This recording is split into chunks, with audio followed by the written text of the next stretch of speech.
우리나라에서 현재 가장 많은 비난을 받는 협회를 꼽자면 대한축구협회라고 생각합니다. 배드민턴 협회도 만만치 않지만 축구협회에 비할 바는 아니지. 올해 초에 있었던 아시안컵 부진 이후 외국인 감독을 데려오겠다는 기대감을 심어줘 놓고 홍명보를 데려왔으니까. 근데 홍명보가 진짜 웃긴 게 집으로 국대 감독 안 한다고 제의해도 거절하겠다고 했으면서 결국엔 수락했죠. 나는 나를 버렸다, 한국 축구밖에 없다, 이따위 말 같지도 않은 소리 하면서 말이지. 그 이후에는 내 인생의 마지막 도전이니 응원해달라 이런 말도 했었고, 아니 왜 본인의 도전을 위해서 국민들이 희생해야 합니까? 본인 욕심 때문에 왜 황금 세대를 희생해야 하냐고. 수많은 한국 축구 레전드들이 그리고 박지성까지 나서서 비판했는데 아직도 안 내려오는 거 보면 참 뻔뻔한 것 같습니다. 본인이 거짓말했다고 비판했던 아마노 준이랑 뭐가 다른지 모르겠네. 그런데 현재 축구협회 관련해서 또 다른 논란들이 터졌다고 하죠. 우선 레드석 티켓 가격 인상 관련인데 왜 올렸냐. 대한축구협회 측은 이번 티켓 가격 인상 이유에 대해 홈 원정 응원석의 가격 차별을 금지하는 AFC 가이드라인을 따랐다고 주장. 그래서 한번 찾아봤는데 실제로 AFC 2023 대회 운영 매뉴얼 48조 2항에 따르면 홈팀은 상대팀과 같은 가격으로 티켓을 구입할 수 있도록 협조해야 한다. 규정까지는 아니지만 권고한 수준의 항목은 존재. 그러니까 이거는 법조항이 아니라 그냥 권고예요. 이렇게 해주면 더 좋을 것 같다 하는 권고라고. 굳이 나서서 안 해도 되는 거라고. 붉은 악마 측도 특혜 원치 않는다는 입장이라 2등석에 준하는 가격으로 인상. 하지만 팩트는 협의 아닌 통보였다 주장. 뭐야 거짓말이었어. 하긴 가격 올린다는 걸 누가 좋아하겠냐. 그래서 클린스만 위약금 때문이 아니냐는 말도 나온다고 하던데 실제 재정 상태도 615억 마통 뚫은 축구협회 표값 인상으로 비정가. 어마무시한 금액의 마통이 있는 걸 보면 재정 문제 때문에 올린 게 아닐까. 그리고 정몽규 관련해서도 문제가 있었다던데 2020년 대한체육회는 정몽규 회장 임기 중 축구협회가 단체 징계 232건을 받았음에도 불구하고 단체 운영 건전성 평가에 10점 만점을 줬다고 지적했습니다. 징계를 저렇게 많이 받았는데 10점이 나왔다고. 원래 좀 점수를 후하게 주는 거 아니냐는 말도 할 텐데, 반면 단체 징계 2건에 불과한 대한양공협회 정의선 현대차 회장은 6점, 17건의 대한핸드볼협회 최태원 SK 회장은 8점으로 만점을 받지 못했다고 전했습니다. 그 칭찬받는 정의선 회장님이 6점인데 정몽규가 10점인 거지. 그리고 정몽규가 돈도 제일 안 썼다고 합니다. 반면에 축구협회는 양공이랑 핸드볼협회 한 해 예산의 10배 이상 된다고 하네요. 물론 재정 기여도는 16에서 20년까지 자료고 연간 예산은 23에서 24년까지 자료라서 그 이전 연도 예산까지 살펴봐야 하지만, 그렇다고 하더라도 금액에서 확연한 차이가 나는 건 현실이죠. 다음 달 문체위에서 정몽규랑 홍명보 둘 다 국회 출석시킨다고 하던데 이참에 좀 탈탈 털었으면 좋겠습니다. 그리고 한국 축구의 발전을 위해서 홍명보랑 정몽규 둘 다 사퇴시켜야죠. 저런 인간들이 계속 협회에 존재하는 이상 한국 축구는 앞으로 점점 도태될 테니까. 지난달 축구협회는 감사 때문에 월드컵 못 나갈 수도 있다고 했었는데 그렇다 하더라도 해야 합니다. 갈증이 난다고 바닷물을 마시면 어떻게 될까요? 그 순간은 괜찮을지 몰라도 나중엔 더 큰 갈증과 부담이 찾아오게 됩니다. 정몽규와 홍명보를 냅두는 순간 더 큰 리스크가 찾아올 수 있단 말이지. 순간의 월드컵 한 번 때문에 앞으로의 미래를 망칠 순 없으니까 이참에 제대로 털고 갔으면 좋겠습니다. 마지막으로 영상이 좋으셨으면 구독과 추천 부탁드립니다. 결론입니다. 제발 좀 나가자. 최근 월드컵 3차 예선을 앞두고 국대 명단을 발표했다고 하죠. 이날 홍명보 기자회견도 있었는데 또 엄청난 발언을 했었다고 합니다. 협회가 감사 대상이다. 국회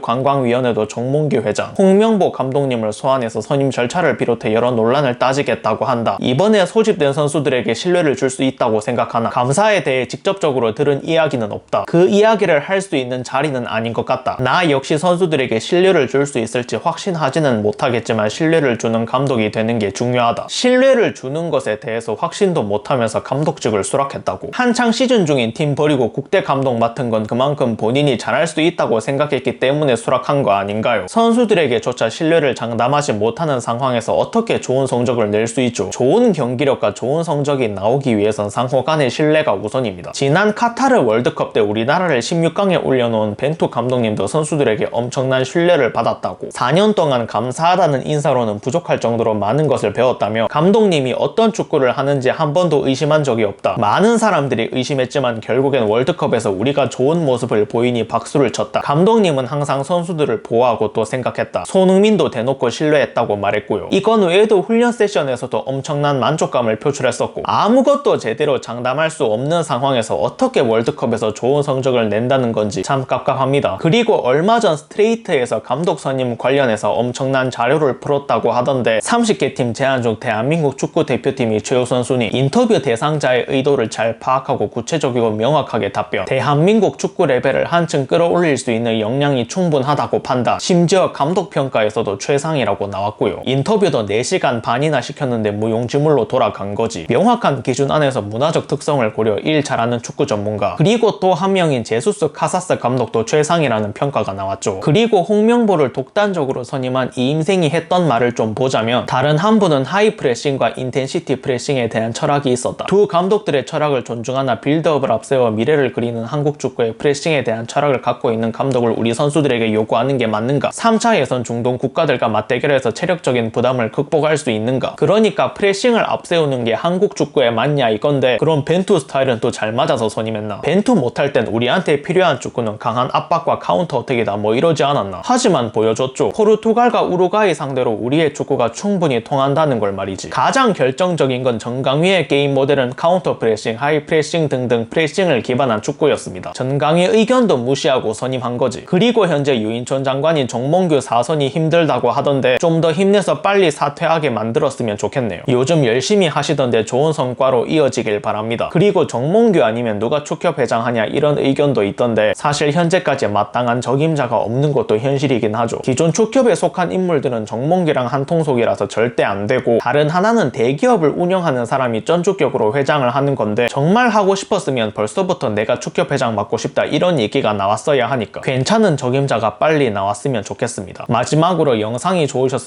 구독과 추천 부탁드립니다. 결론입니다. 종원이 형 어떻게 안 될까? 투자 많이 하란 소린 안 할게. 골목식당 하던 것처럼 협회도 좀 솔루션 해줘. 어제 팔레스타인과 월드컵 3차 예선이 있었죠. 경기 내용은 한마디로 처참했습니다. 전반전 내내 볼만 돌리는 게 대다수였고 유의미한 기회 창출도 골도 없었죠. 심지어 오프사이드 아니었으면 전반부터 골 먹힐 뻔했습니다. 후반전 가서는 절치부심했는지 그나마 슛도 때리고 결정적인 기회도 몇 번 만들긴 했었지만 골로 연결되진 못하면서 무승부로 끝났습니다. 사실 그 기회라는 것도 전술적인 역량으로 만들어낸 기회라기보단 이강인 크로스 원툴이 끝이었지만, 솔직히 어제 이강인 혼자서 축구 다 했지 옆 동네 일본은 7득점 올리는 거 보니까 진짜 비교되더라고. 아무튼 어제 경기가 끝나고 김민재 선수가 팬들이랑 충돌해서 논란이 됐다고 하던데, 김민재의 이야기를 좀 들어보자면 다들 심각하게 좀 생각하고 계신 것 같은데 그냥 선수들을 응원을 했으면 좋겠다고 말씀을 드렸고, 외국에서 또 제 SNS에 찾아오셔서 또 그런 말씀 하시는 분들 계시는데, 시작부터 저희가 못하지 않았잖아요. 못하기를 바라고 이제 응원을 해주시는 부분들이 조금 아쉽고 해서 제가 그런 말씀을 드린 거고, 그렇게 말씀을 드렸던 것 같아요. 심각하게 받아들이지 않으셨으면 좋겠는데, 그렇게 받아들이실 분은 그렇게 받아들이시면 될 것 같습니다. 왜 굳이 안 해도 될 말을 하는 거지? 딱 먹잇감 주기 좋은 발언인데, 사실 이제 경기장에선 저희가 딱 시작하기 전에 그게 들리니까 그게 아쉬워서 말씀을 드린 거예요. 정리하자면 경기 시작 전부터 계속 야유가 들려왔고, 그것 때문에 경기 끝나고 나서 관중들에게 응원을 부탁한다고 말을 했다, 이렇게 보면 될 것 같습니다. 우선 김민재 선수한테 한마디 하자면, 못하기를 바랬으면 애초에 평일에 몇만 원씩 써가며 경기장을 가지도 않습니다. 경기를 보러 갔다는 것 자체가 응원하는 마음이 깔려있다는 뜻이에요. 정말 못하기를 바랬으면 애초에 경기장을 찾지도 않았을 겁니다. 물론 관중들이 야유한 게 잘했다는 소리는 아니에요. 그리고 주장 포함해서 다른 선수들이 팬들 앞에 고개 숙일 때 혼자 빳빳이 들고 있던데, 이런 건 좀 고쳤으면 좋겠습니다. 다른 선수들은 화가 안 나고 기뻐서 고개 숙이는 건 아니니까. 그리고 붉은 악마 서포터즈들한테도 한마디 하자면, 굳이 야유하러 올 거였으면 안 가는 게 맞지 않았을까요? 왜 굳이 귀중한 돈이랑 시간까지 써가면서 야유하러 가냐 이거지. 내 돈 써가면서 스트레스만 더 받고 오는 건데, 일단 경기 보러 구장에 왔으면 응원을 해주는 게 맞습니다. 응원을 해줘야 할 홈팬들이 되려 야유하고 있는데 어떤 선수가 이걸 좋게 생각하겠냐고. 이것도 정말 모순인 게 경기장 와서까지 정몽규 나가를 외치고 있더라고. 물론 이전보다 관중수가 줄어들긴 했지만 경기장 거의 빼곡히 채우고 그런 말을 하면 정몽규한테 씨알이 먹히겠냐고. 내가 이 짓거리에도 경기 보러 오는구나, 야유만 하고 경기는 보러 오네 하면서 더 늘러붙어 있으려고 하지. 그리고 손흥민 인터뷰도 있었다는데, 손흥민 감독 선임 결과 바꿀 수 없다, 민재 같은 케이스 다시 나오면 안 돼, 많은 팬분들의 입장을 대변할 수 있는 입장도 아니고 많은 팬분들이 생각하고 원하시는 감독님들이 분명히 있었을 거라고 생각한다. 선수들도 감독님이 결정된 만큼 감독님의 옷을 입기 위해서 최선을 다하고 있다. 선임 결과를 바꿀 수는 없는 부분들, 경기 끝나고도 말씀드렸다시피 주장으로서 또 팀을 생각한다면 응원과 사랑을 부탁드릴 수밖에 없다며, 감독님에 대해서 선택이 좋다 안 좋다 생각하실 수 있겠지만 이미 결정된 과정 속에서 바뀔 수 없는 부분이다. 계속 믿고 가야 되는 부분들이 있기 때문에 어렵지만 또 응원과 사랑을 부탁드린다. 이 인터뷰를 보고도 응원 못 해주겠다는 사람들도 있겠지만 손흥민 입장에선 뭐 어쩌겠습니까? 국대 주장이 면전에다 홍명보 존나 쓰레기다 이렇게 말할 수도 없는 부분이고, 마음에 들지 않는 상황이라도 일단 일단은 예선을 치러야 하는 상황인데 뭐 어떡해. 저는 이런 상황에 놓여있는 손흥민이 정말 안타깝고 불쌍하게 느껴질 뿐이에요. 너무 많은 걸 짊어지고 있으니까. 사실 이런 일이 벌어진 원인은 김민재도 손흥민도 서포터즈 때문도 아니에요. 정몽규, 홍명보 때문이지. 정강위의 절차 따위 개무시하고 홍명보를 뽑지 않았으면 오늘 경기 같은 참사도 없었고 서포터즈가 야유를 보낼 일도, 김민재가 팬들한테 뭐라 할 일도, 그리고 손흥민이 저런 인터뷰를 할 일도 없었으니까. 지금 너네 때문에 몇 명이 피해를 보는 거냐. 마지막으로 영상이 좋으셨으면 구독과 추천 부탁드립니다. 결론입니다. 양심 있으면 제발 내려와라.